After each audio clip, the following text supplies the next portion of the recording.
বলিতে হবে পুলক শরীরা হরি হরি বলিতে নয়নে ভাবে Nira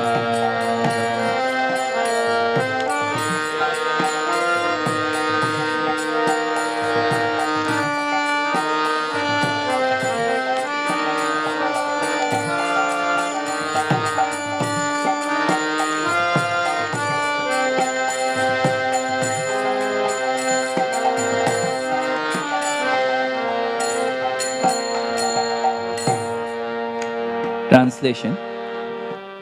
When will that opportune moment come to us, when there will be shivering of the body as soon as we chant Lord Gauranga's name? While chanting Hare Krishna, when will there be tears in the eyes? When will I obtain the mercy of Lord Nityanand Chandra? When by his mercy will the desire for material enjoyment become very insignificant? When the mind is completely purified, being freed from material anxieties and desires, then I shall be able to understand Vrindavan and the conjugal love of Radha and Krishna, and then my spiritual life will be successful. When shall I be very much eager to study the books left by the 6 Goswamis, headed by Srila Rupa Goswami and Srila Raghunath Das Goswami?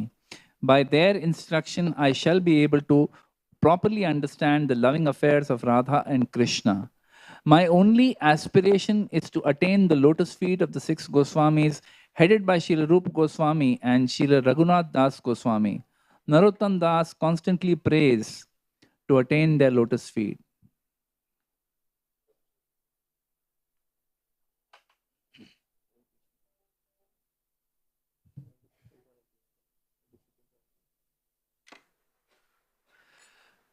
Hare Krishna, Krishna Krishna, Hare Hare, Hare Rama, Rama Rama, Hare Hare, Hare Krishna.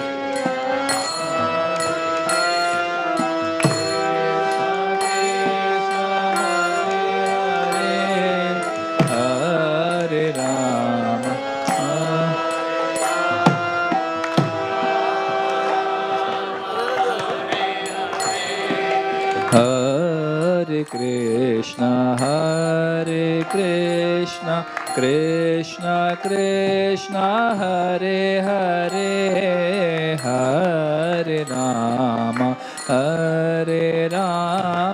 Rama Rama, Hare Hare,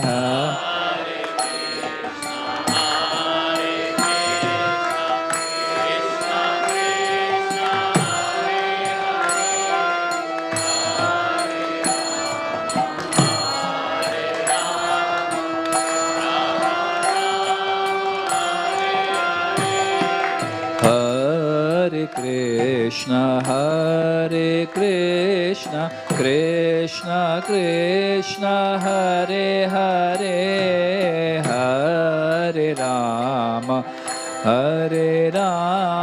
Rama Rama, Hare Hare, Hare Krishna, Krishna Krishna, Hare Hare, Hare Rama, Hare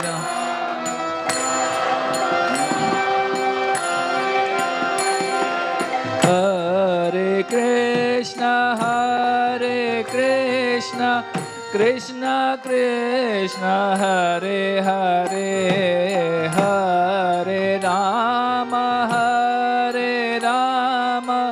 Rama Rama, Hare Hare.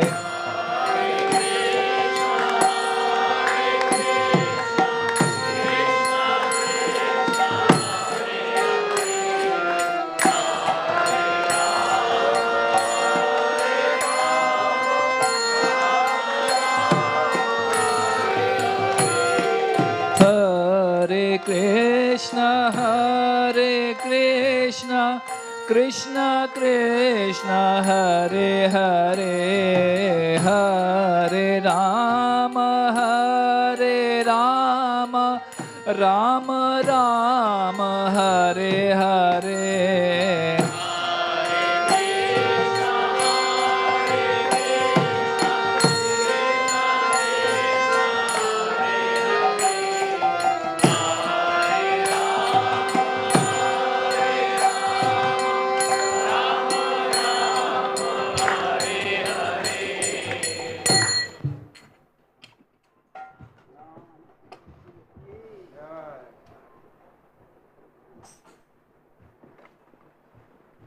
हरे कृष्णा। अब हमारा Sunday fees Bhagavatam class होगा और आज के speaker हैं his grace Radheshyam प्रभु जी। जिन भक्तों को ये प्रवचन हिंदी में सुनना है उनके लिए भक्ति वेदांत हॉल में ये प्रसारित किया जाएगा और राधा गोपीनाथ यूट्यूब चैनल पे भी ये लाइव है। सो सब भक्तों को निवेदन है जिनको हिंदी में ये प्रवचन सुनना है कृपया भक्ति वेदांत हॉल में प्रस्थान कीजिए। हरे Krishna.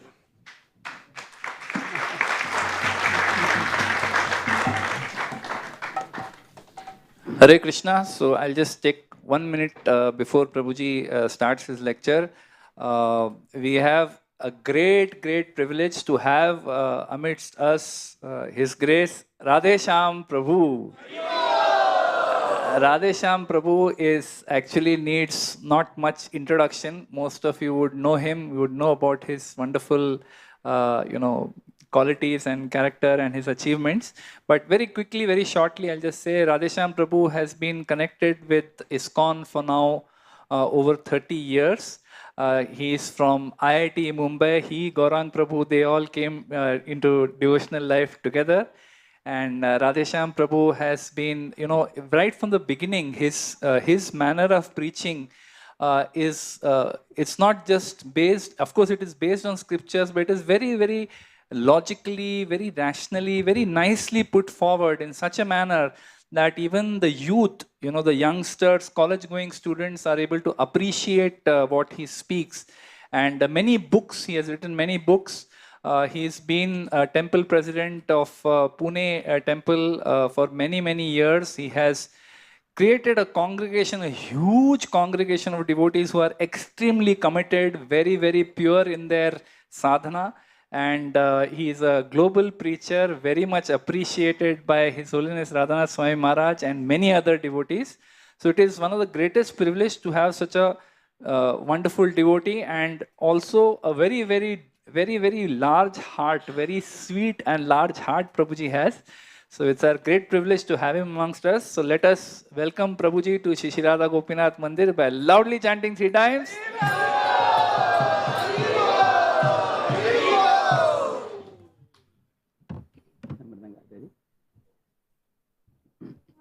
Jaya Radha Madhava Kunja Bihari Jaya Radha Madhava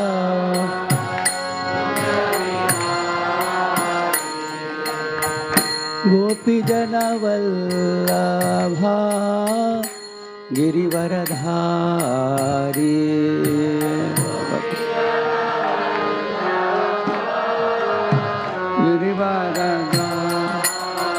Dasodanandana Vrajajana Ranjana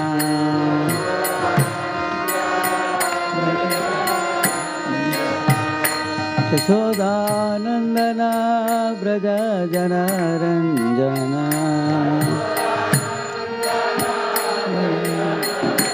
Yamuna Tira Vanachari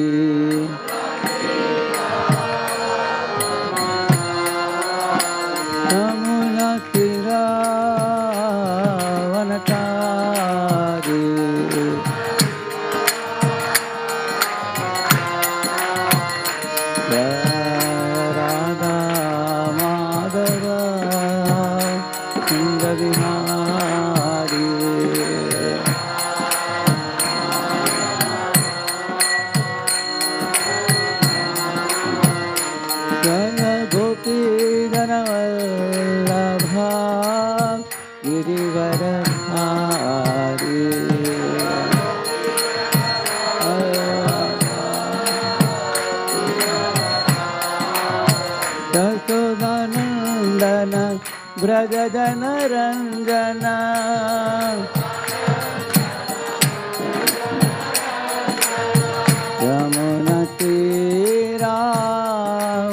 यमुनतीरावनचारी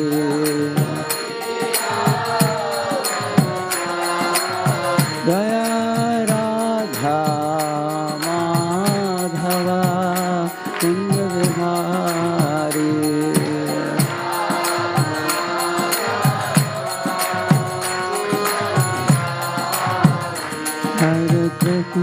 Hare Krishna Krishna Krishna Hare Hare Hare Ram Ram Ram Hare Hare Hare Krishna Krishna Krishna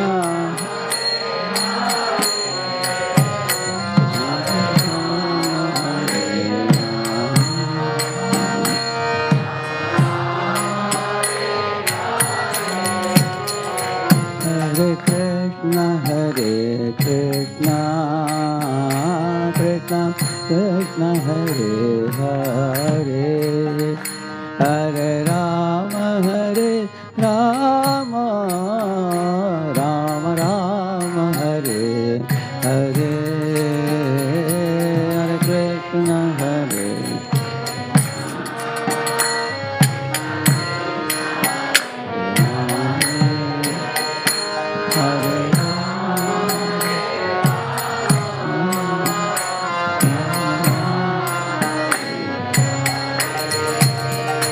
Hare Krishna Krishna Krishna Hare Hare Hare Rama Rama Rama Hare Hare Hare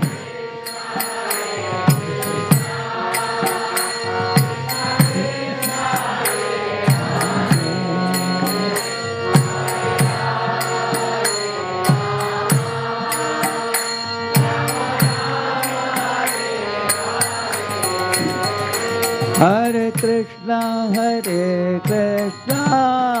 Krishna Krishna Hare Hare Hare Rama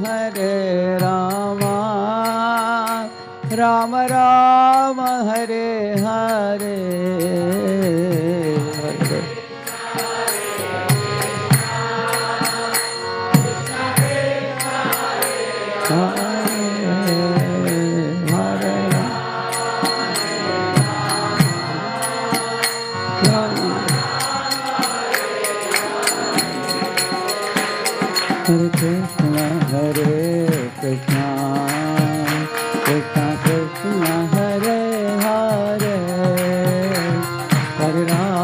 Hare Hare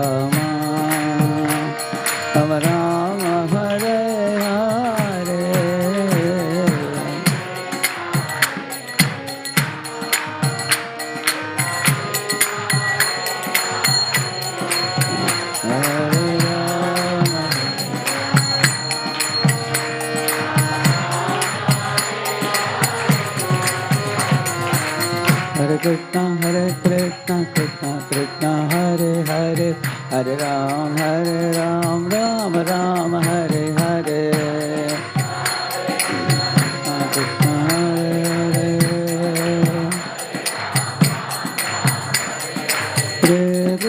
Hare Krishna Krishna Krishna Hare Hare Hare Ram Ram Ram Hare Hare Krishna Hare Krishna Krishna Hare Hare Hare Ram Ram Ram Hare Hare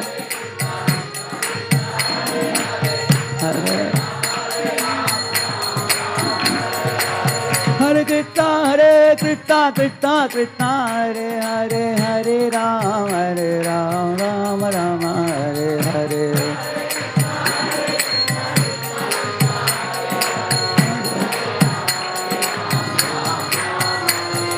Radhe Radhe Govinda Govinda Radhe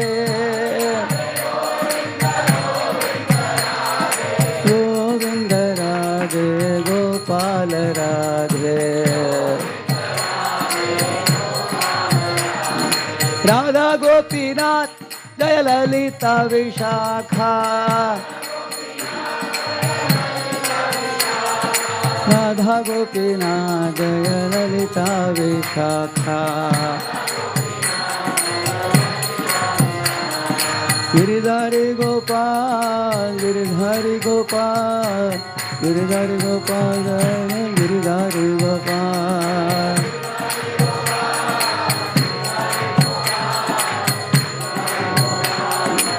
Nitai Gaura Hari Bol Hari Bol Hari Bol Nitai Gaura Hari Bol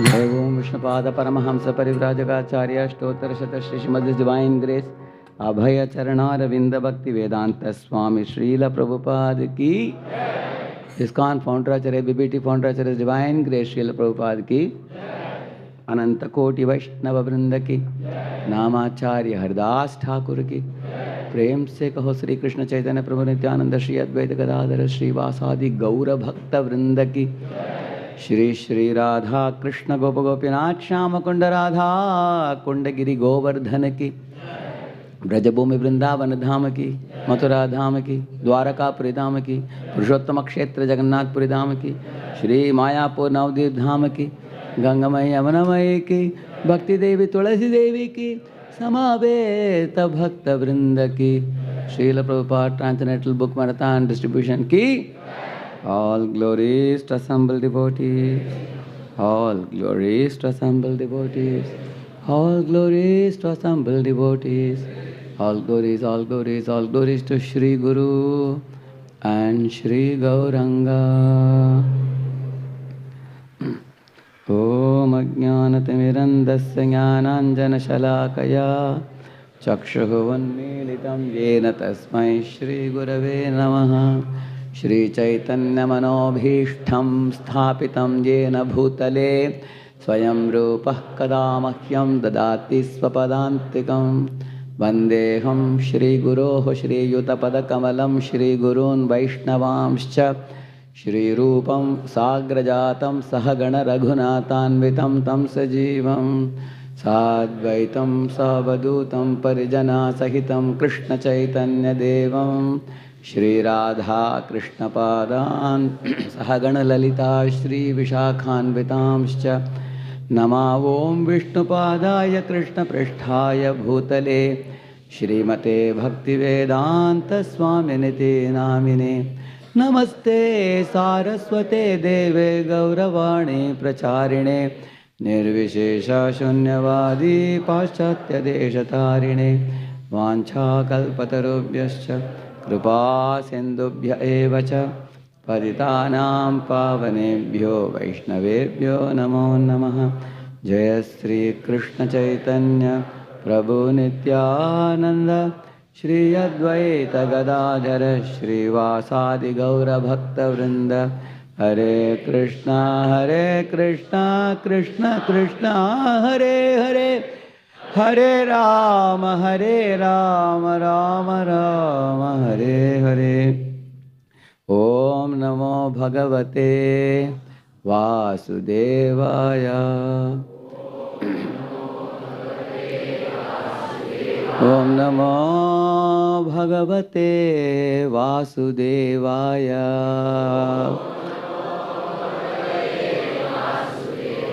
Om Namo Bhagavate Vasudevaya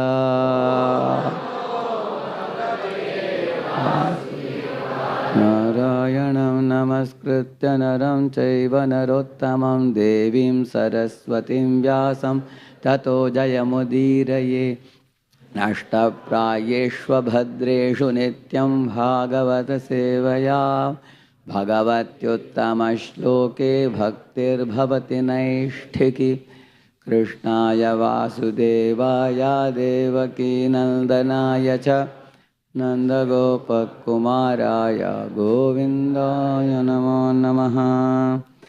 Welcome all of you for the Sunday morning Srimad Bhagavatam class at Sri Radha Gopinath Temple.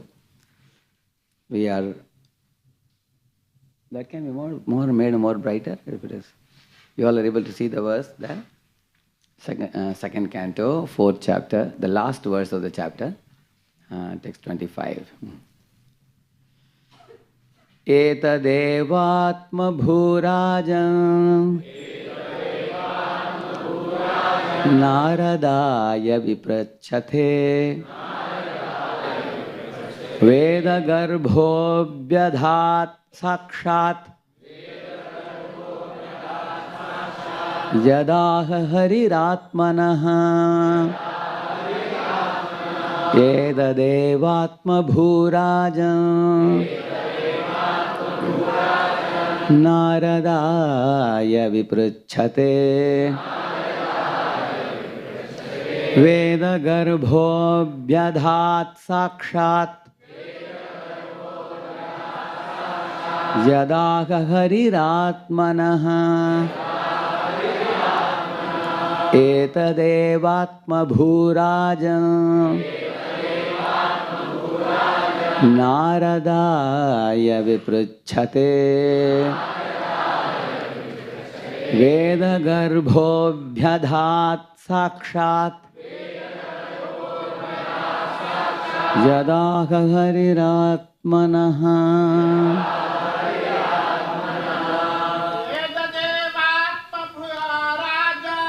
Etadevatma-bhurajam Naradaya viprachyate Veda-garbho-vyadhat sakshat Yadaha hariratmanaha Etadevatma-bhurajam Naradaya viprachyate Veda-garbho-vyadhat sakshat Yadaha hariratmanaha. Mataji's?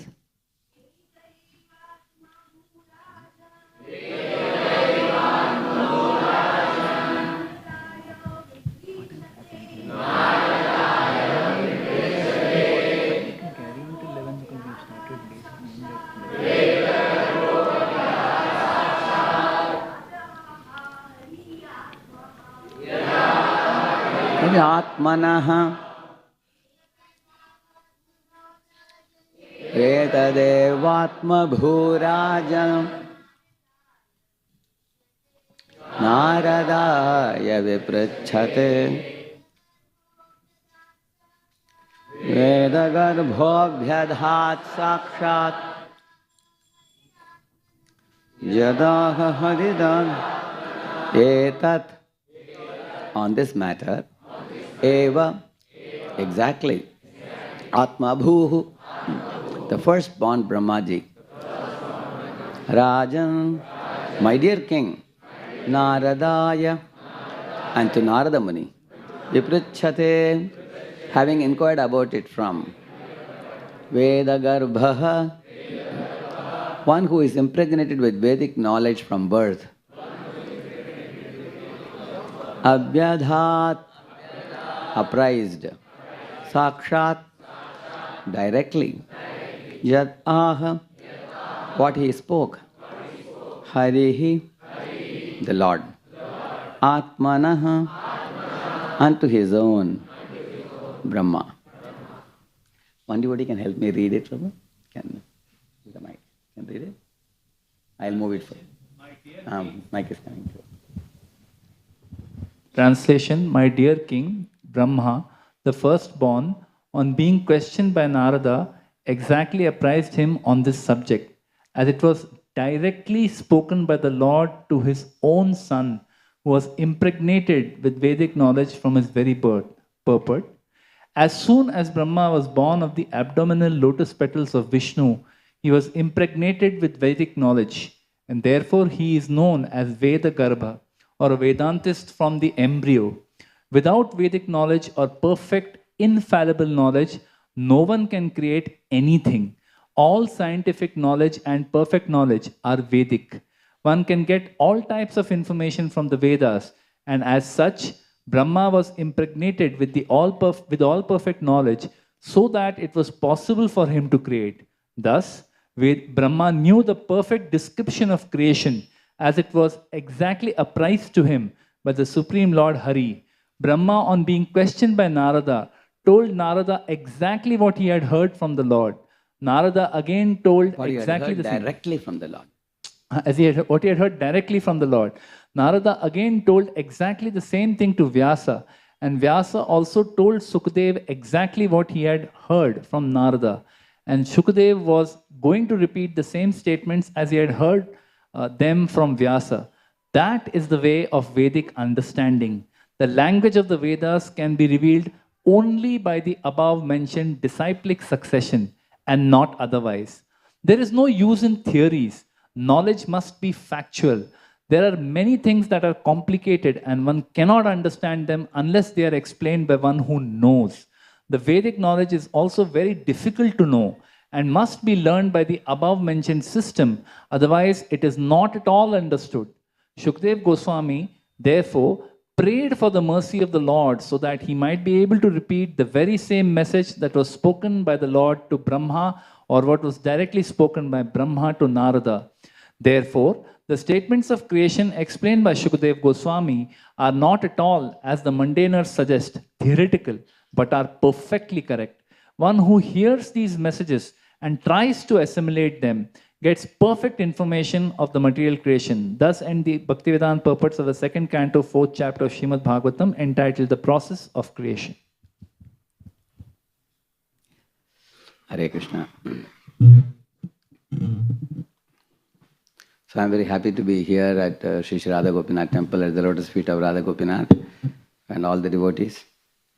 I was there for the Prerna festival yesterday also.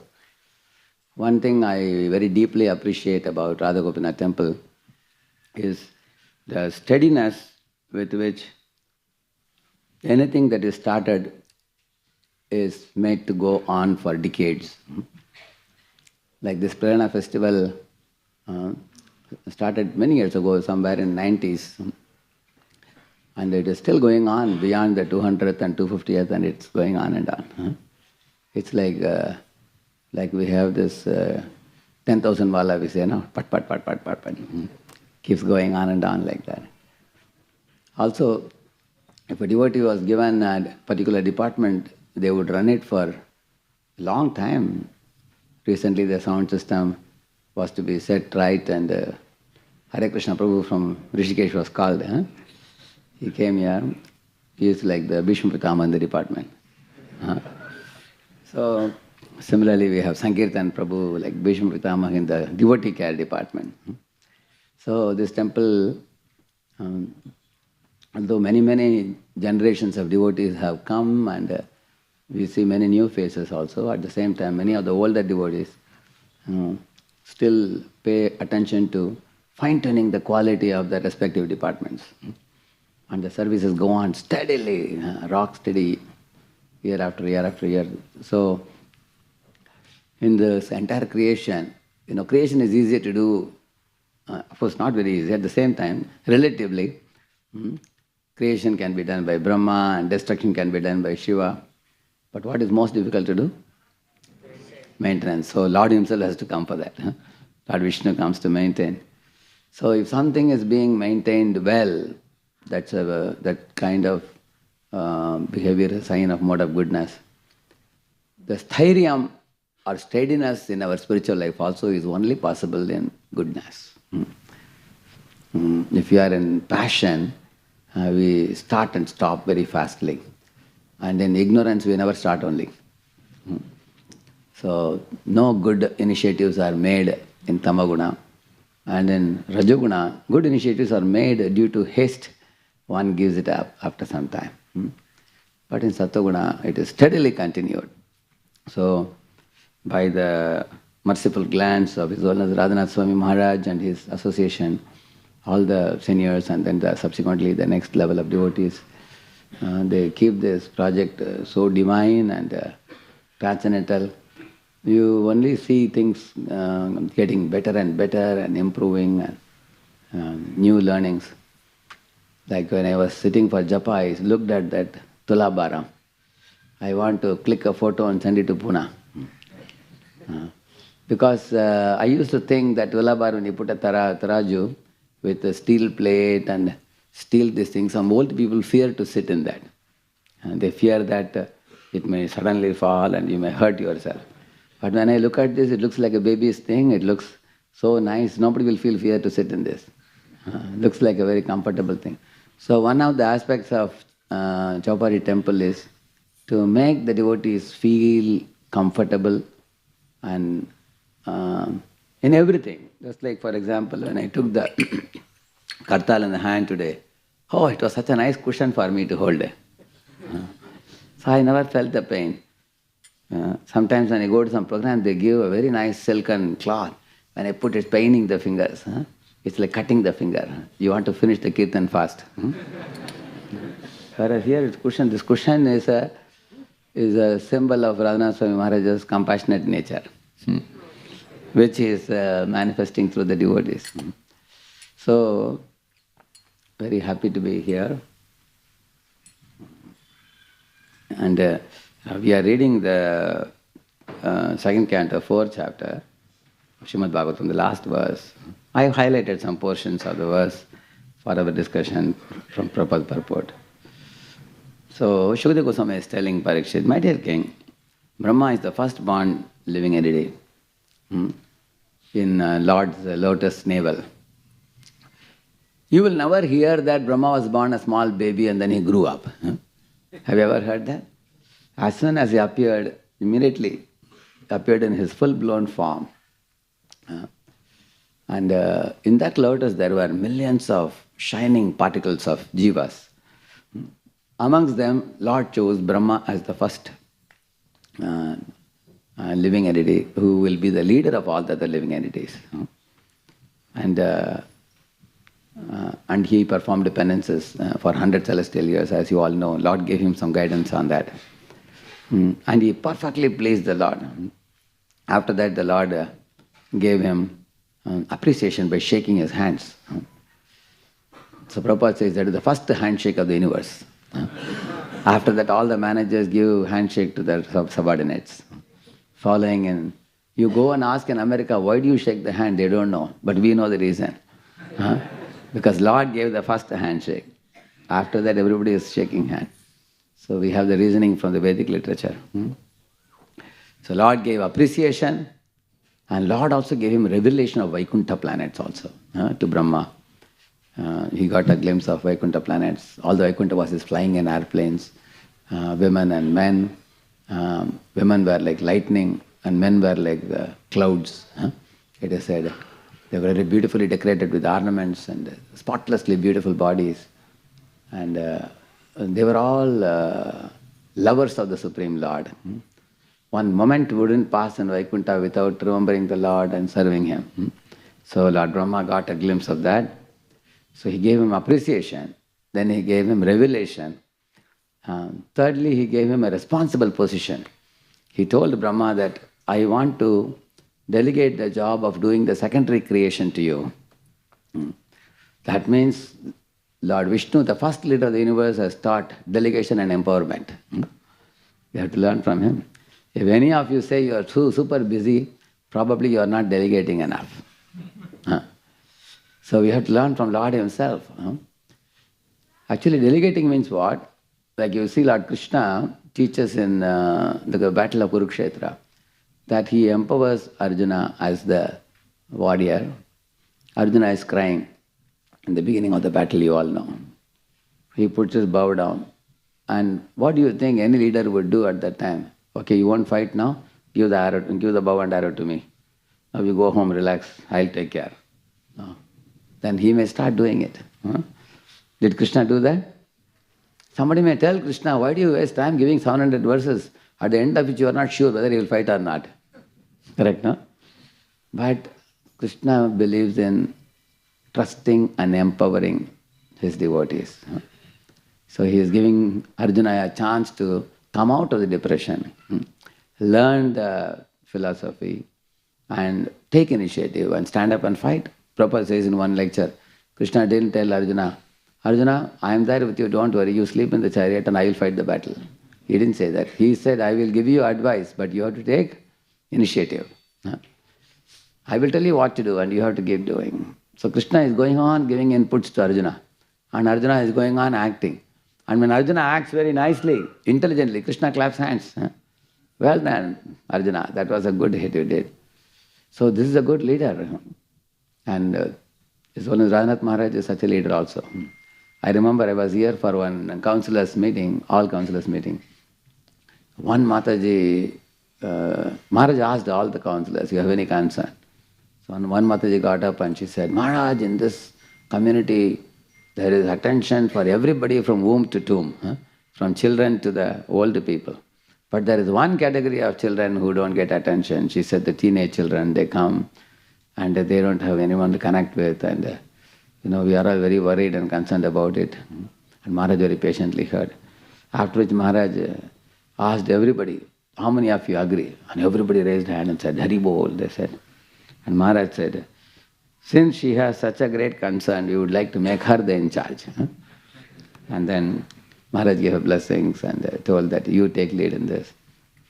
Something similar happened just before the Gopal Fund School also, before it happened. So Maharaj is a very good listener and also delegator and empowerer, inspirer. And Krishna also, originally as I told you, he does it like that. It requires great inner strength to clap hands for a subordinate like Arjuna. He will do the work and we clap hands. On the contrary, not so mature leaders means, I will do wonderful things and subordinates may ask, but what are we supposed to do? You just clap hands. Sab tali baja bas. That type of leader, that's not a very great leadership. So Lord Vishnu is empowering Brahma here, the first son, and delegating him the secondary creation, Visarga. So as I told you, Lord gave him appreciation. Lord gave him revelation. Lord gave him responsible position. And fourthly, Lord also gave him benedictions also. Similarly, if you are a leader, by giving appreciation, people become more grown up. Just like you see Jamban is appreciating Hanuman. Immediately Hanuman's strength increases. You will see that. And also revelation means the future vision. What is Vaikuntha and all the jivas I am handing over to you. You are supposed to prepare them to return back to Vaikuntha. See how sublime Vaikuntha is. So you have to do some homework by which you process them through the material existence and then bring them to the point of returning back home, back to Godhead. Therefore he gave him revelation also. And then he gave him a responsible position because responsibility turns sand into gold, it is said. Imagine I hold the responsibility and tell you, you work for me, nobody will work. I hand over the responsibility to you and I tell you that you are supposed to do this. Then the Lord told him, I will tell you what to do and you do it. And like Krishna says, Mayaiva yete nihitaha purvameva nimitta matram bhavasavya sachin. Krishna says that you become an instrument and you do the work and you take all the credit. You take the kingdom, you take the credit for fighting this battle, and I don't want anything. But I will only give you ideas. So Krishna is a great kingmaker. How he made Arjuna into a great warrior. You see, crying Arjuna became confident Arjuna. And then he fought the battle, and in the same manner Lord Vishnu took Brahma and made him a very great personality. How? First of all, by giving birth to Brahma in his own navel in the lotus. That itself is glorious for Brahma. And also he gave Brahma the body of intelligence. And he gave Brahma 4 heads. And he gave Brahma all the knowledge that is required for secondary creation. You will see that how the animals, how the birds, how the aquatics, and how the humans, the 10 varieties of human-like bodies. All those things, how Brahma has to create. See, this creation is not very easy. Because they come from Brahma's body, for example. From Brahma's ears comes Pulastya. From Brahma's thumb comes Daksha. From Brahma's shadow comes Kardama. So like that, there are Gandharvas coming, there are Rakshasas, Yakshas also coming also. So it's a very, very subtle science. Now when people hear about such a science, they say, how can somebody create from ears or create from thumb? They will say, it's all mythology, they will say. But then when somebody takes one cell from male and one cell from female and puts the, male from the male cell into the female cell and puts in surrogate mother and, some cloning, through the cloning a child comes out, that they will agree, correct, no? Isn't it? It looks like a miracle. But you will see that many things that we thought are impossible are becoming possible now, even science is discovering. For example, who will know that, the silicon, which is nothing but a sand, but it will have such properties. Silicon has such properties that now you find the entire field of electronics, people are able to play with because of silicon's properties, correct, no? You can see that. So now people take a smartphone, people do like this, do like this, do like this, so many things, like magic, like a jadoo, some rishi or muni moving the hand, and so many things happen, correct, no? Like I have one fellow who manages an entire Goshala on mobile only. Not only he has put cameras over each cow, and he can also watch how the cows are being taken care, and he can also speak from here also. And that fellow, Gwala, while tending to the cow, he can speak and it comes to him also. So it's like Super Soul is going everywhere. And he's going into every atom, and the tiny living entity is able to go at least that much, go into some hotel far away or go into some Goshala, correct? So when when the Shastras say that Super Soul is present in every atom, one may wonder, how can anybody be present in every atom? But now, through the medium of mobile, you are reaching to so many places, you can see that. Is it not true? You can see that one fellow sitting in one room is controlling 1 crore mobiles. And if somebody's mobile payment is over, he will cut the facility, correct, no? One fellow sitting in one room is controlling so many mobiles. Why not the Lord sitting in Goloka cannot control all the living entities all over the creation? Why can't he do that? It's pretty easy to understand that. So, there are many, many subtle sciences that the Lord taught Brahma, by which Brahma will be able to do the secondary creation. So impregnated with Vedic knowledge from his very birth. That's the first thing Prabhupada says. Therefore he is called as Veda Garbha, or the Vedantist from the embryo. He was like a born from the embryo. As soon as he was born, he was given the knowledge. And then he says, one can get all types of information from the Vedas, and Brahma was given all perfect knowledge. All types of information includes material and spiritual. I'll show you something interesting. You can see this, see solar energy, there is a shloka in Taittiriya Aranyakam. It says, Ene ma vishwa bhuvanani tastuhu tatakshatram balamojascha jatam. It says the world is due to the sun god. The living beings get their strength and energy from him. The fact that sun is a source of energy was well known in the Vedic period. Similarly, sun is the center of the solar system. There is a verse also here, Taittiriya Samhita. It says that. See, I have given the shloka in the top and the translation at the bottom. Similarly, path of all celestial bodies is elliptical. That is also mentioned there. So, the elliptical path through which all the celestial bodies move is imperishable and unslackened, it says. The planetary motions are explained, how they move. Then the cause of the eclipse is given in 499 CE, you can see that. By Aryabhatyam is saying that. So, the number of comets, see, in the 8th region of the sky there are so many crores of comets, it says. And among the above comets, 8,000 are very fierce. 12 of those 8,000 are again highly powerful. So, like this, there are many details about astronomy.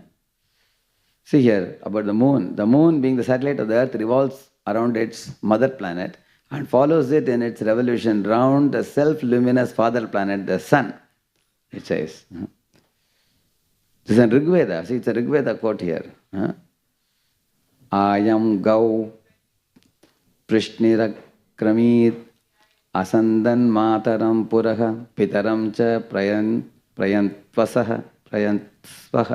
So like that there are shlokas are given here, many, you can see that. See, circumference of the earth is given. One interesting thing you will see, in these slides you will see the Vedic information compared with the modern day scientific finding. And it matches very, very close. You will see that. I'll show you some of them. See, orbiting planets, it's all about astronomy. Speed of light is mentioned here. It's exactly matching, speed of light. You will see that whatever is given here in the shloka, if you calculate, it's exactly the same as what the scientists have found out recently. It's in Rik Samhita. See here, interesting fact is said about the cause and effect, what we study in the science about motion. See, when you apply a pressure, cause, it may or may not have effect. Because if the pressure is not enough, the effect will not be seen.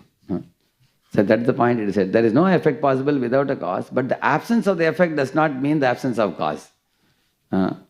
So when you push an object, you didn't have enough strength to push it. That means cause is there, exertion is there, but the effect is not observable.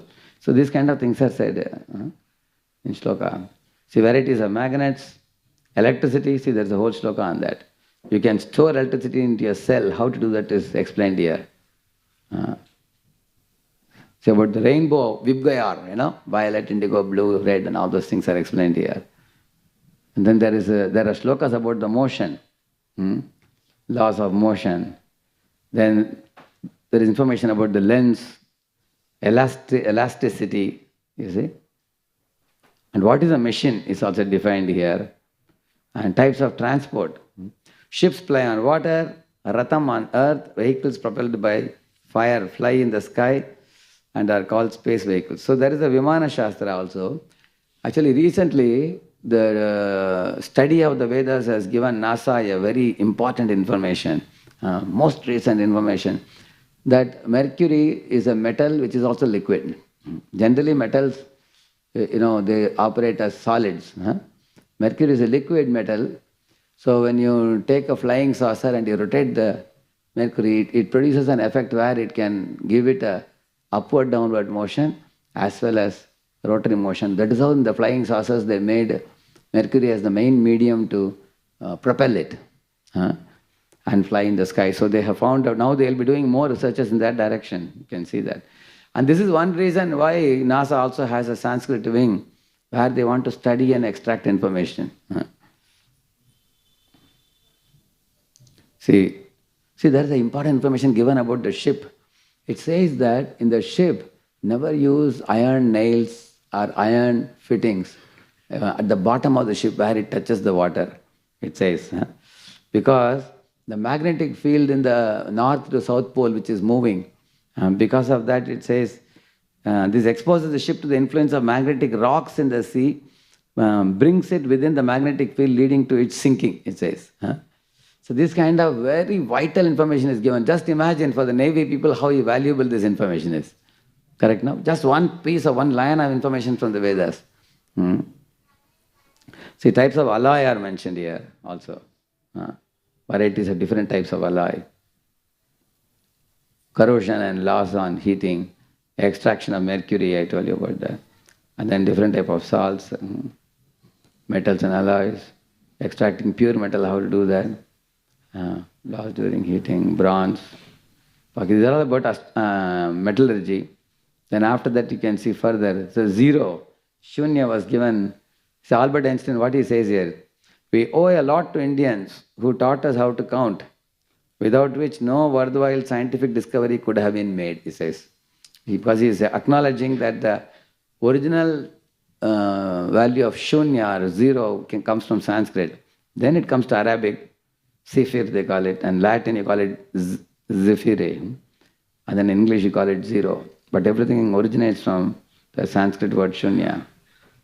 The square and cube roots, Baudhayana Sutra, area of triangle, value of pi. This is spoken between Yudhishthira Maharaja and Bhishma Pitama. In their conversation also, Mahabharata also, the value of pi comes in that. So, yeah, you can see that. Plastic surgery of nose, that is explained. How it is done by taking one patch of flesh from another part of the body and putting, and how to do surgery. Intestinal surgery, see? Kidney stone removal. Sushruta Samhita, you can see that. Chikitsa Sthanam. So like that it goes on, many things. I just showed you some of them. But why did I show you this? I'll tell you the reason. The Vedic literature have non-transcendental information also. And they have transcendental information also. Both are available.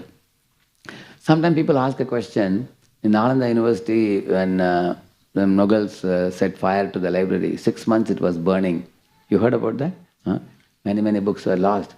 So if many books of the Vedas are lost, is it safe for us to go to the Vedic literature, because half knowledge may be dangerous?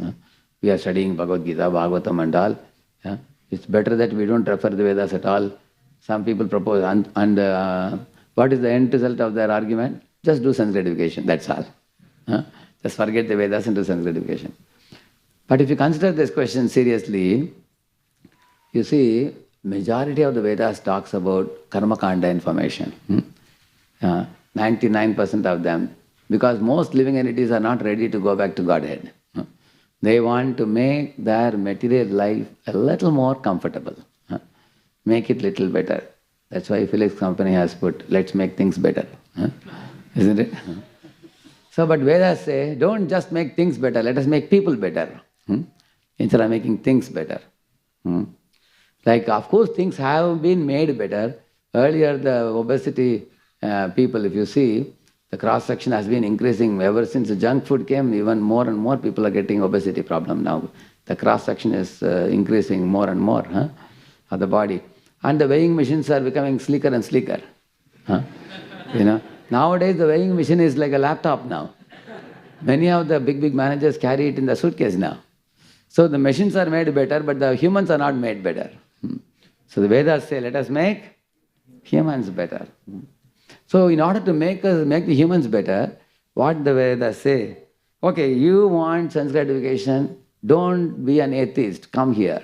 We will provide you sense gratification through God. So come here. Just like a mother tells a child, beta, if you go to school, I'll give you Cadbury chocolate. And the boy's whole attention is on what? School or the Cadbury? He will say that. If you are going to give me Cadbury, I will go anywhere you tell me. Then he goes. Then he goes 1 day, 2 days, 3 days. After a couple of weeks, the mother slowly stops the Cadbury chocolate and the school going continues. That's the same program Vedas do. What the Vedas say, come here. You want some help in health? You can worship Surya. You want good education? Worship Saraswati. You want to get some wealth, to do some Lakshmi Puja? Lakshmi will shower gold coins. So, in this way they give some allurement. So people come running in big number. And then, when they take advantage of those pujas and everything, they do get some benefit. But slowly the Vedas will say that, see, even after you become wealthy, you are not happy. And the man will say, how do you exactly know it? That I am not happy. What to do? How can I become happy? Then they will say, take the Japamala now, chant. Hare Krishna. So, in this way, the Vedas give a lot of information. So what was burned away in Nalanda University is great details about the material sciences given in the Vedas.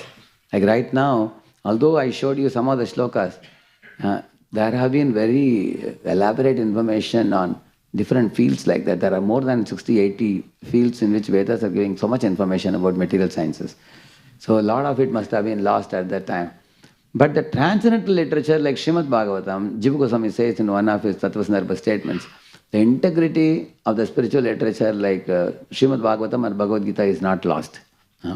He says that because there is a coherence, there is a continuity, and the same theme which is explained, like for example, go to Vishnu Purana, go to Padma Purana, go to Bhagavad Purana, the description of Paramatma forms, Paramatma's form will be the same. You will see that. Okay, what is the color of Paramatma? What is his color? Shamala Varna, isn't it? How many hands he has? 4 hands. What does he hold in the 4 hands? Shankha Chakra Gada Padma. And he wears a mukut, he has kundal. And what is the name of the jewelry he wears in the neck? Kaustuba. And what is the difference between Vishnu Dutas and Vishnu? Srivatsa China will be there. And Kaustuba jewel will be there. Correct, no? So it's all similar in all the Vedic literature. One literature corroborates the information in other literature, you will see that. So, and of course, Mughals and other people who came to, invaders who came to India, they were more concerned about this type of information. Like Sarnath pillar, for example, is standing erect without rusting. And scientists are amazed how it doesn't rust at all. You know, metals that we use rust so fast. How to make it, so what is the composition of the alloy? They want to find out. Similarly, in the World War I and II, they wanted to find out high strength to weight metals they want to find, because they wanted lighter and lighter planes to carry more and more load of explosives and everything. So then naturally they went to Vedic literature to refer. So it is certainly a loss for the world, but not a great loss for the devotees. Because for devotees, they want which information? Non-transcendental or transcendental? Which is safely available in Bhagavatam and Gita. That can be taken, practiced, and it is confirmed in multiple places, the transcendental information which is given. So, Prabhupada, that's why he says here, one can get all types of information from the Vedas. And Brahma was impregnated with all the perfect knowledge on how to create the world. If Vedic people would do application of material sciences and modern man would do application of material sciences, there will be a difference. And what will be the difference? The Vedic approach, because it takes into account the welfare of all living beings also. For example, you never hear Pushpaka Viman going in the sky was making such a terrible sound like the planes now. It did not have any pollution also. You don't hear about that. So they will have, because the Vedas give, even for material enjoyment also, the Vedas say that you can enjoy in such a way that you will not harm other living beings also. Like when Prabhupada went to an ISKCON temple abroad, the devotees told Prabhupada, the owner of our building, ISKCON building, that lady lives in the top and she's she lives at the bottom, second floor. ISKCON temple was here and she was here owner. And when they would dance in the top, she would have complained. Devotees would dance. So Prabhupada, she is very upset with us. Good that you have come, it will be nice if you meet her. So then they took Prabhupada to her house. And she was like 73, 74 years old or something like that. Prabhupada asked her, what's your age? And she told. And Prabhupada said, I'm also very old. He told his age. And then Prabhupada asked her, where is your tooth? She said, all my teeth are gone now. I am old now. And Prabhupada said, I am even older than you. Look at all my teeth are safe. She asked, what is the magic? How you are able to have all your tooth? Prabhupada said, Indians know how to cook sweets in such a way that you can maintain your tooth. We won't eat that type of sweets which will take away our tooth. So she was so happy. She said, Swamiji is very intelligent. She said. So the idea is, our Vedas teach us how to enjoy life without harming ourselves or harming other living entities. Because it is Krishna given program. Because when Krishna gives, he says, all of you repeat these three words: sanctioned, sanctified, regulated. For example, vegetarian food is sanctioned. And when you offer it to Krishna, it is sanctified. And when you take it in moderate proportion, regulated. That means prasadam also we should not overeat. We should take in moderate proportion. Then you will be healthy. And those who don't want to fully surrender and want to go back to Godhead immediately, for them the next level, which is a regulated program, is given in the Vedas. So, and that is one reason why many pious people are very happily situated in India, leading a life like you marry a woman and be peaceful in that relationship. Don't chase after other women. Similarly, children are also, Prabhupada says, your wife is chaste, husband is productive, children are grateful. It's a happy family, he says. When a wife is chaste, she can keep the whole family peaceful and happy. And if wife is not chaste, she is hopping and jumping from one man to another man, the whole family will be disturbed and destroyed. And similarly, a man is protective of his wife and children, but not exploitative. Then he can keep them in his shelter very peacefully. If children are grateful to the parents, naturally they will take care of the parents. When the parents are getting old, a child will be grateful. One verse by Chanakya says, those who are bhaktas, they treat Lakshmi Narayan as the supreme mother and supreme father. And they have no enemies in the world these days. Because they treat all creatures very warmly, very nicely, he says. What to speak of one's own mother and father? They are worshipable for a son or a daughter. So in this way, the Vedas teach, like compare Indian situation to the Western situation. In India, a man, his wife, two children, and a man's mother and father. How many members totally? 6 members. It's one unit. And this one unit is a self-sufficient unit. It will take care of itself. And it will not fall back on the government. Whereas in the Western countries, a man impregnates a woman and goes away. And then she and her child becomes a burden on the government. You will see that. And also they frequently change partners. Sometimes one might have changed a dozen partners. So where is peace of mind? Where is emotional security? Where is stability of the family? Where is happiness? So when I say West, not necessarily only the West, because in India we have westernized Indians also. In America we have Indianized Westerners. You will see that. In America many are following Vedic culture nowadays. When I went to University of Southern California, UCLA, in Los Angeles, I was shocked because there were like 50, 60 boys and girls sitting for 1.5 hours kirtan. Just closing their eyes, sitting in yogic posture like this and hearing the kirtan, clapping hands and repeating also very nicely. They have a lot of shraddha in kirtans. So, and many of them are leading clean lives now. They have understood the fallacy of their culture in the past and they have woken up now.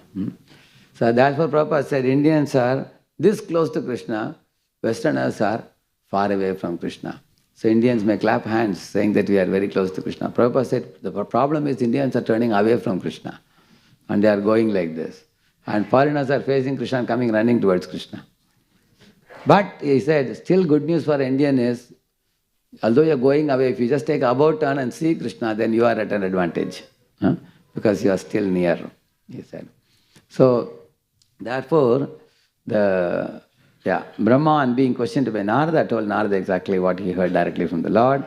And then Prabhupada talks about parampara here. It's a way of understanding. It's called as Avarohan Panth, disciplic line, and not otherwise. Like Prabhupada asked one devotee, what is the name of this plant or a tree? And the devotee said, maybe some name, botanical name, he said. Prabhupada said, what maybe? Either you say it or you say, I don't know. Don't guess anything. That is not Vedic. Vedic means if you know, you say it. Otherwise you say, I don't know. I'll find out and tell you. Don't bluff, he said.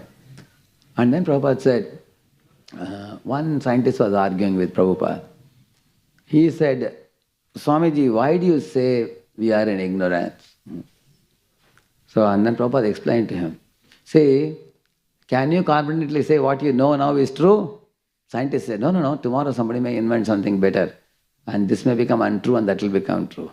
And then Prabhupada asked, okay, when he does that, can you call it as the final truth?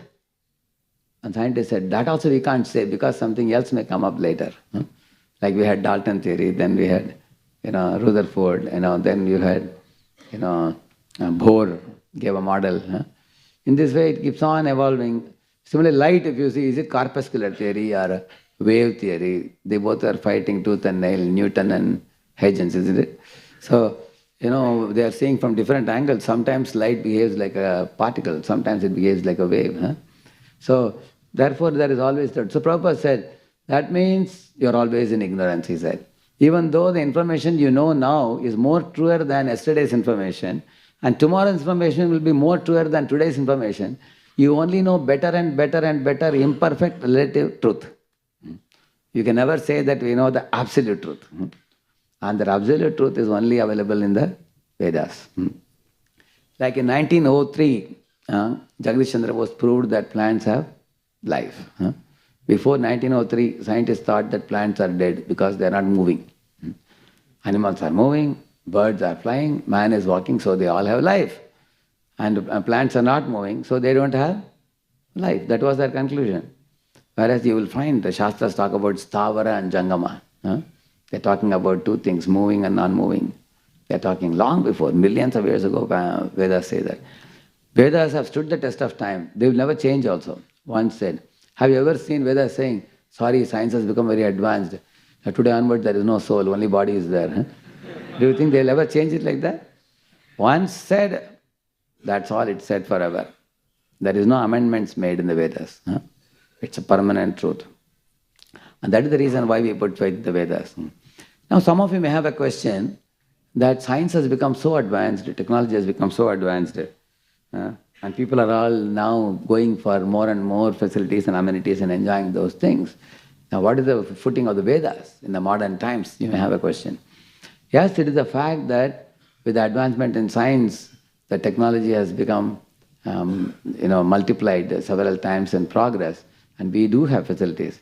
At the same time, if you very carefully observe, the technocentric zones in this world are the most suffering zones, like the cosmopolitan cities, where there are IT parks, and the consumer culture is so great that you will see shopping malls and IT parks and all these places. You will see people suffer from so many kind of mental type of illnesses. Many things related to stress and depression and loneliness, suicidal thoughts. Poor people don't commit suicide, only rich people commit. Isn't it? So you find, why is it so?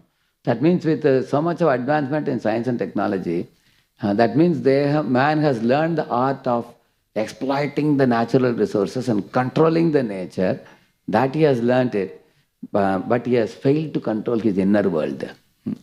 He is trying to control the outer world.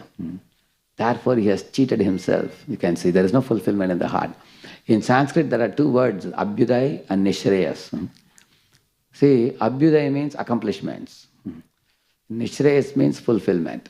Which is more important? So when I asked this question, students were dumbfounded. I asked, you can't answer one out of the two. They said, sir, we want both. We want accomplishment also, we want fulfillment also. Okay, out of the two, which is most important? Second one, fulfillment is very important. Like you see, you dress yourself to show to others, generally.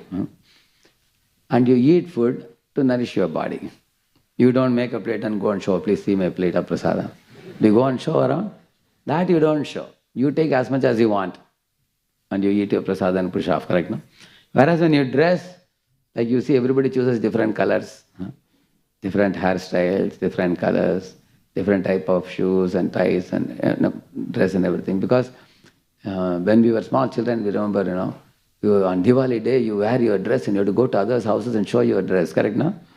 See, this is my new dress, and uncle is my new dress today, okay, and then uncle will pat you on the back. So, Abhyuday is like what we do in this world to show off. Nishrey means what you do in this world for your deep inner satisfaction.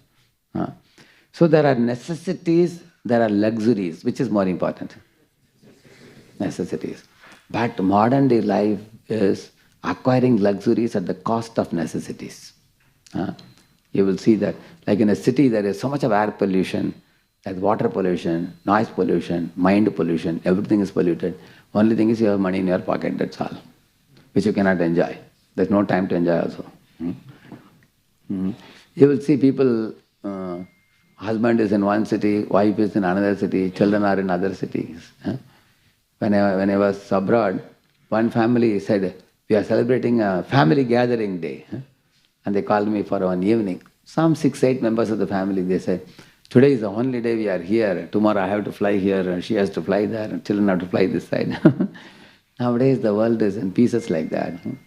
So when you compare the Vedic culture and the modern style, you will see that although we are conquering the outer world, man is sending rockets to other planets, but he doesn't know how to sort out the quarrel with his wife. That he doesn't know. He has not conquered the inner world. So, and that is the reason why modern day people are very much turning to go to temples, learn meditation, learn some, mindfulness and breathing exercise, and some people are doing yoga. They're learning different things. Why? If they were very happy, they won't come for all these things. Hmm? So they're turning to Vedas. So the Vedic program is an all-round program of body, mind, soul. Huh? It is called as holistic approach. Holistic means body, mind, soul, all the three. Vedas will never tell you, do this, your body will be happy, but mind will be suffering. They will not give you such a program.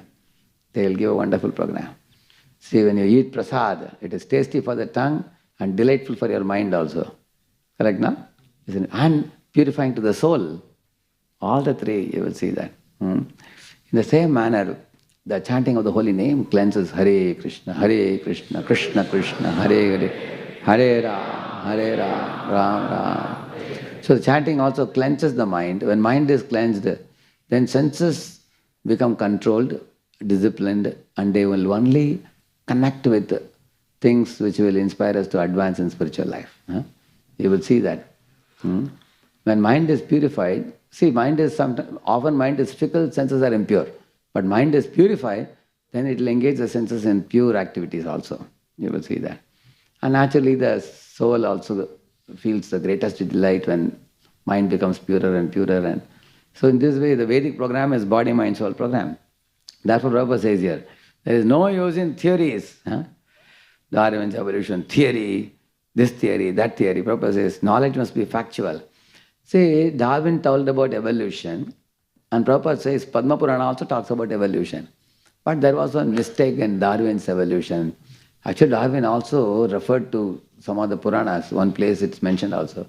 He was trying to understand the evolution, because the Abrahamic idea of this thing is that you don't have reincarnation. Oftentimes they think like that. They think in one lifetime. Because there was in Constantinople one king. He told the priests that don't give them multiple lives, they will become lazy, he said. Give them in one life only, they have to go back. So they removed certain portions of the Bible. Still, you even find today in Bible there are sections about reincarnation. For example, Jesus, while talking to his disciples, he says, Elias has reappeared as John, he says. Those who have the ears to hear, they can hear, he says. One of the disciples asked him, how do you say that Elias reappeared as John? Did Elias go back into his mother's womb and come again out? Jesus says, you won't understand this. So there is some information about reincarnation like this in Bible even today. So, what was I saying just before that? Yeah, Darwin I was telling you. So Prabhupada says, Darwin is thinking of one body changing to another, correct, no? Whereas Vedas say that you quit one body and go to another body. Just like, I'll just show you one small thing.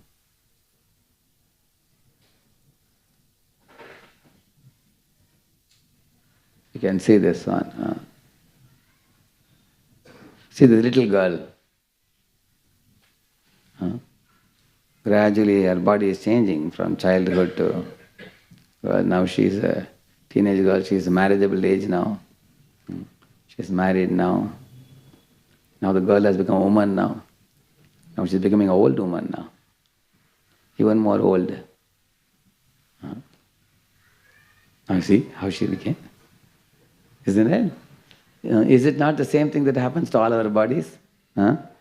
So one body is certainly changing. And then when the body has become very old, some disease is introduced in the body. Somebody gets cancer, somebody gets kidney problem, somebody gets heart problem, somebody gets brain problem. Some problem in the body is introduced, and then you go for different type of treatments and everything. Sometimes the treatments don't help much over a period of time, and the instruments in the body start collapsing. Somebody gets this part is not functioning, that's not functioning. Sometimes multiple organ failure. Then the jiva thinks, now this body is no more fit for satisfying my desires. I need another body where I can fulfill my desires. So what he does, he has to quit the body now. Go to the next body. That's what Krishna says, Tyaktva deham. Now he leaves one body and goes to the next one, he says like that. If you are a devotee, then you have no punarjanma. But if you are a devotee, if you're not a devotee, then we take on bodies like that. So what Darwin thought, you are going in the scooter, suddenly you pump the scooter, it becomes a Maruti. Suddenly Maruti develops wings and starts flying. That's what Darwin thought. Does that ever happen? See, a driver of the scooter leaves the scooter and boards another Maruti car. And he leaves the Maruti car and then boards a chartered plane and he goes in a plane. Who is moving from one place to another is the driver, not that the vehicle only is changing. So that's what Prabhupada is saying here. There is no use in theories. Knowledge must be factual. There are many things that are complicated and one cannot understand them unless they are explained by one who knows. The Vedic knowledge is also very difficult to know and must be learned by the above mentioned system. Otherwise it's not all understood. Okay, this requires little explanation. See, in Vedas there are a lot of contradictions also, but they can be resolved very easily. Say the Vedas say one should not touch stool. One day I was walking on the road as a small boy with my mother in the market. So I saw one bone on the road. I put my foot and touched it. I was in barefoot. I just touched to check whether it is a bone, it's a stiff thing or something else. Immediately my mother left my hand and said, chi chi chi chi chi. Now she said, you cannot even come inside the house from this side, you have to come from behind. So you go to the garden and come from behind, and then she took a bucket and poured whole body. She said, then only you have to wear a new dress and come in. It's very impure to touch a bone. On the other hand, you will see the shank which we keep, even a Brahmana keeps it to the lips, and then we blow the conch, correct, no? It's considered auspicious. You see? In the same manner, you will see stool is considered abominable. One should not even touch it. Even if it is a stool of a Brahmana also, you cannot touch it. But there is only one stool of one animal which is considered sacred. Cow, the gobar. Is it not true? And Prabhupada says, scientists have now researched and found out that it has antiseptic properties. It's proven fact now. There are multiple qualities in go, mutra and gobar also like that. So the Vedas may not give reason. They may just tell you that gobar is sacred, that's all.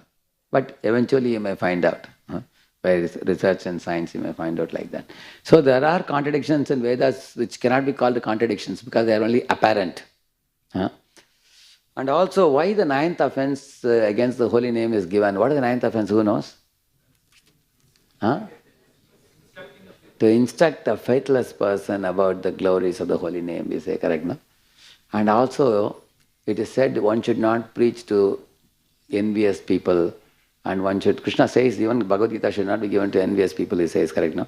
Envious people and also people who are argumentative and hard-hearted people or atheistic people, one should not preach. You know why he says that? Not because of they are atheists or they are envious, that's not the reason. He says that because we don't have the adhikar to preach to them. Because very exalted personalities like Prabhupada, they can convert an atheist into devotee. They can even make an envious person give up his envy completely. They have that potency. But when we are young, what happens? Say, I meet an envious person. As soon as he speaks enviously, immediately I may say, see, there are 28 types of hells mentioned in the Bhagavatam. And because you are envious of Krishna, you will go to hell and ruru, animals and birds will come and eat you up. Or you will be floating in stool and urine in the hell for this. And we may become very upset. We may actually speak harsh things to them that they will be punished. So then that person loses the scope for becoming a devotee. Like there was one devotee who was giving seminars, he told me that, Prabhu, I went to the village, in this village people are drinking, they are smoking, they don't understand the value of human life, they have ample of time, they are all farmers. But because they are doing, I said I'll do a 6-day program. And one of the days I showed all the hells to them. And they are showing to the old people, Tambaku kaoge, narak mein jaoge. And they are trembling. So, you see, this is not compassionate preaching, this is passionate preaching. So because we may passionately preach and ruin the scope of that person to become a devotee sometimes. They may get up and run away, they'll never come to class after that. Correct, no? So therefore, when we are preaching also, we have to know our adhikar and accordingly preach. Either we lose our faith or we make them lose the faith and run away. That such a thing will happen. Therefore, one who is more advanced and more mature only can preach. So for us, what is told, you keep away from such a atheistic person and you pray for him from a distance. That way he will also benefit, and your softness of heart can be maintained. Otherwise you will become hard-hearted, it is said. So the contradictions cannot be resolved by ordinary devotees. It requires advancement. Say, you are reading Bhagavatam, you hear that Varaha is white Varaha, Shweta Varaha. And another devotee is saying, no, Prabhuji, Varaha is reddish, he says. He even shows the picture also. The Dashavatara picture, it is shown reddish Varaha. And you are saying it's Shweta Varaha. And both are fighting, you catch each other's tuft and you are fighting like tooth and nail. And you go to your senior, he will say, both are true. You may ask, how both can be true? Yes, because this is called Kalpa Bhed, we call it. One happened in this Kalpa, Lord came as Shweta Varaha, and another Kalpa he came as in a red Varaha, he came like that. So then it becomes clear. So which means if you are not vastly learned in the Vedic literature and deeply learned in the Vedic literature, we are likely to lack information, and due to which we may end up in quarrel and contradiction. Correct, no? So therefore, whenever we are unable to answer a question, we can always say that I will refer to the seniors.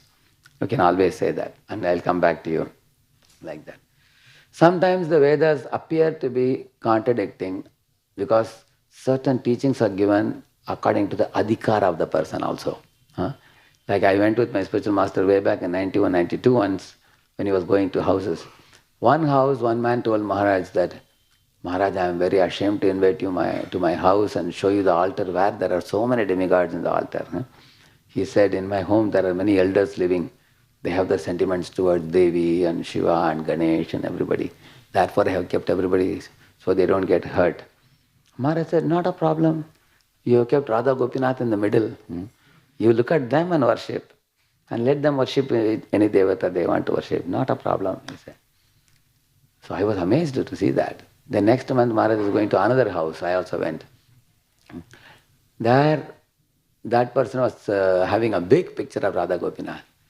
And he asked Maharaj, what to do with these demigods? I am not very happy. But the relatives keep coming on and off. They will ask me, where is that photo or where is that murti at home? So then he told Maharaj, I have kept the demigods in the side as if they are also taking darshan of Radha Gopinath. So he kept them in the side like this. Maharaj said, you are very intelligent, very good. You can keep like that, he said. And third house we went after some months. And there we saw Radha Gopinath altar, and Panchatattva was there, and Narsinghadev was there, Guru Parampara was there, everything was there. And Maharaj asked him in the altar, what is that you have kept in one pocket in the corner? He said, all demigods are inside. So, and Maharaj asked, what is your plan for them? He said, Maharaj, I was just waiting to ask you, maybe I can put in Ganges or somewhere. Maharaj smiled and said, okay, you may have some relatives who may be fond of them, correct? He said, yes, we can give it to them, he said. They want to worship, and you worship Radha Gopinath. So he dealt with 3 different situations in 3 different ways, according to the Shraddha they had. So one should be very careful.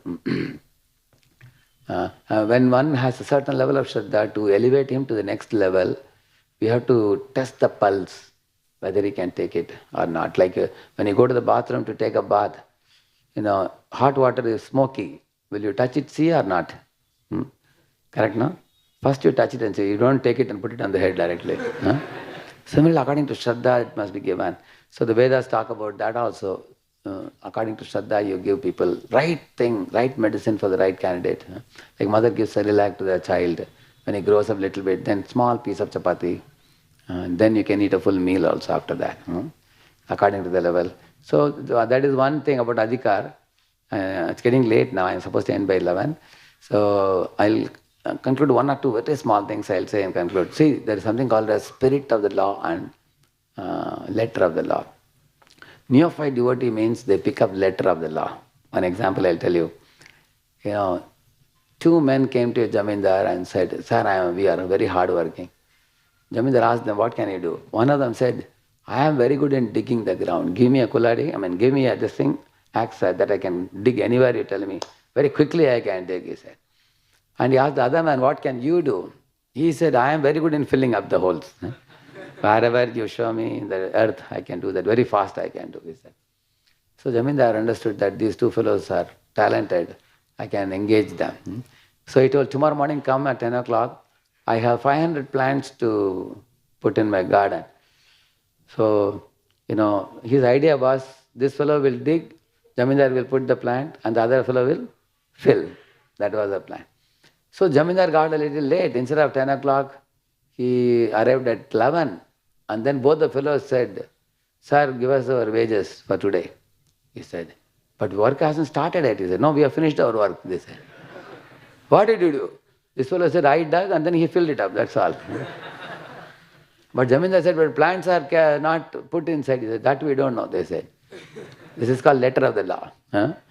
Spirit of the law means you know that what is Jamindar's plan. His plan is, I will dig, he will put the plant and he will fill it up. You should know the overall plan, awareness of the whole plan.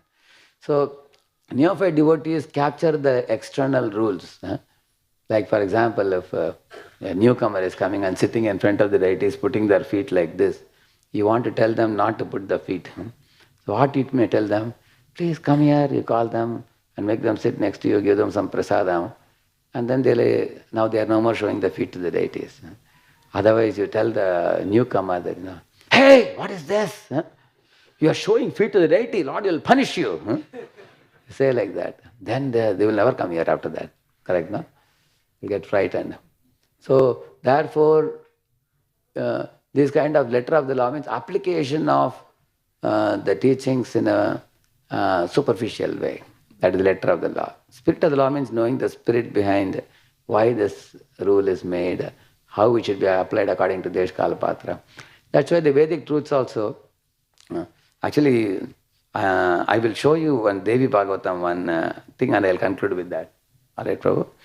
See, many people, you will be amazed when you see I have taken the chapters 3, 4, 5. See, I have given yellow and blue highlighted portion. Only that portion I will show you in this. See, here it says, it is she that creates this Brahmanda and exhibits to the Paramatma, it says. That means, about Devi there is so much glorification. If before that, if you see, how Brahma saw, Brahma is asking here, you will see here, he's asking, See here, it says here, who is this lady? What is her name? We know nothing of her from such a distance. Thus, while we are gazing at her, that four-armed lady became gradually 1,000-eyed, 1,000 hands, 1,000 feet. It so seemed to us, oh Narada, we became very much embarrassed with doubts and thought within ourselves, is she Apsara, or Gandharva daughter, or any other Deva girl, who is she? At this junction, Bhagavan Vishnu saw closely the sweet smiling Devi, and by his intelligence came to a definite conclusion and spoke to us. This is the Devi, Bhagavati, Mahavidya, Mahamaya, undecaying, eternal. She is full Prakriti, she is causes of all. And the Devi is inconceivable to all. Like that he says, you will think that Devi is ultimately everything, correct, no? Devi with wide eyes, lady of the universe, has produced the Vedas, and all that he goes on glorifying like this. And then it says here, it is she that creates this Brahmanda and exhibits to the Paramatma, he says. What does that mean? It's like saying, engineer, did his work and he reported it to his team lead, or reported it to the project manager. That means who is superior? Is Paramatma superior or she is superior? She has some reporting authority. She is Shakti, but there is a Shaktiman above her. And then he says here, see, in the former days when I was sleeping, Vishnu is telling, on the cot made of immovable fixed leaves of banyan tree, licking my toe, making it enter within my mouth and placing like an ordinary baby, Vatapatra Shai Krishna. This lady rocked my gentle body to and fro on the banyan leaf, singing songs like a mother. Now I recollect all what I felt before her sight and recognize that she is the Bhagavati. Now what the Devi followers will say, see, your Krishna is only a small baby. Our Devi Bhagavati is Krishna's mother also, they will say. So I have given explanation here. Devi is sister of Krishna, who treats Krishna in his Vatapatra Shai form like a baby, and that's a Leela. See, in Leela, Lord becomes subordinate and Shakti becomes superior. Like for example, a father is carrying a small son on his back. Now who is superior? Son is superior or father is superior? Actually, son is superior because he is able to make the father ride like a horse. On the other hand, you all know the fact that father is always superior. From Tattva point of view, father is superior. Leela point of view, son is superior. Similarly, Shaktiman is the source of Shakti also. But Shakti predominates Shaktiman when there is a Leela. Correct, no? In the same manner, I have shown here, you see. Then with these, thou createst, they are telling Devi, oh, you are creating the whole universe and showest to the enjoyer Purusha, who is of the nature of consciousness for his satisfaction. I have put the his in a very big his, I have put. See, yeah. Devi is never independent. She works for the pleasure of Shaktiman Purusha. Therefore, it is said his satisfaction, it is said. Correct, no? Yeah. And then, oh mother, we are transformed into young women before thee. Let us serve thy lotus feet. This is Brahma and Vishnu are telling her. If we get our manhood, we will be deprived from serving thy feet, and thus of the greatest happiness. Oh mother, oh sire, I do not like to leave thy lotus feet and get my man body again and again in the three worlds. Like that Vishnu and Brahma are saying. See, when Vishnu Brahma go to her loka, Devi's loka, they are also transformed into beautiful women. And they say, we want to remain in this and serve you. They are saying, why? See, for example, when my father would ask us, where do we want to go? I will ask my sister. My sister will say, no, you tell us, where should we go? But I will tell her back, no, you first choose. And then I will say, so she will choose one place and I will repeat the same place. She'll become very happy. Now, why did I do that? To please her. Correct? Now she's my younger sister. I will please her if she chose that. Otherwise, I can say, I am your elder brother, whatever I say, you have to follow. There is no fun in that. Similarly, here you find Vishnu and Brahma saying, we will become females and we will assist you. This is Vishnu assisting in his sister's Leela. So, for the sake of sister. Like in Jagannath Puri, Lakshmi is complaining to Jagannath, hey Lord, what are you doing? In this world, it's always seen that a man keeps his wife by the side, and you are keeping your brother and sister and not me? She's telling, she's complaining. And Jagannath is just having a good laugh, hearing that. So this is all Leelas actually. For Leelas, the Lord does like that. See, Brahma, Vishnu, Mahesh assume female forms to serve Devi out of love. As sometimes a husband becomes subordinate to wife, controlled by love of his wife. Once the three gods regain their male forms, then naturally Shakti becomes subordinate to Shaktiman. Therefore, they desired to remain in female forms to serve her. Such female role they assumed is a temporary leela. Husband is superior to wife in strength, but weaker than wife when he is controlled by her love. And will accept her defeat, even if she lovingly beats him down to the ground. That only husbands will know it. Okay. So I conclude here. Srila Prabhupada ki, Kar Bhaktavinda ki, and Srimad Bhagavatam ki.